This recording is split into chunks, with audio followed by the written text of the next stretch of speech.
Hi everyone, Aaron and Carol Ann with Perfect Postures. Today we want to talk about knee pain. A lot of times when clients come into our facility complaining of knee pain, they're often diagnosed with, could be a patellofemoral issue where the kneecap's not tracking properly. It could be an IT band issue, which is pain in the outside of the knee from the sheath that comes down, or it could actually just be from some degenerative changes. When we do the evaluation, a lot of times it's not the knee that's the issue. A lot of times there's something more that's going on, whether it be in the hip or the pelvis, or sometimes, in rare cases, it could actually be stemming from the foot.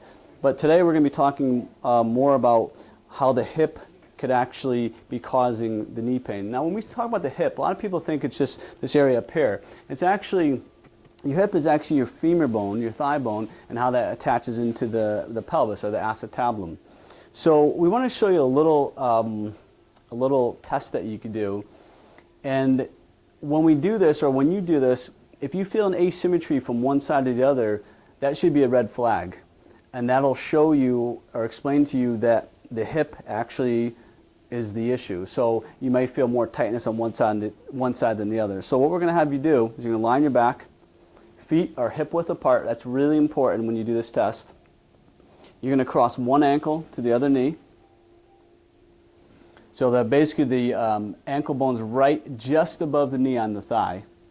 You're going to keep the knee just pressed away slightly, so this would be her left knee pressed away slightly. Now from there, this all as one unit is going to rotate over toward the side here. So you want to have the bottom of the foot and the outside of the right thigh on the floor. Now, most times if you have a real tight hip, you're going to feel it right down in through the hip, maybe even to the low back a little bit, and maybe even to the knee. So now if you come up from that, now if we switch sides, we have Carol Ann switch sides here. So see how she walked her foot inward. You actually want to keep that right in line, and then that's going to rotate over to the side. So give that a shot. And again, if you feel a discrepancy between the right and left side, and then that happens to be your symptomatic side, then you know that at least part of the equation is actually coming from your hip and or your pelvis. So come on up from that. Now, that's the little test that you could do.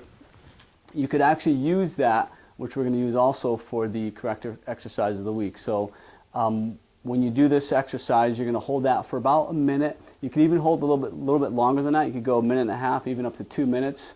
Don't overdo it. I wouldn't do much more than that though, because then if you're really tight, it could actually start going into your low back a little bit. So don't push it. Anywhere from a minute to a minute and a half up to play it safe. So give that a shot, and then once you stand up from there, you should definitely feel more mobile, and you should feel some changes in your knee. So give it a shot.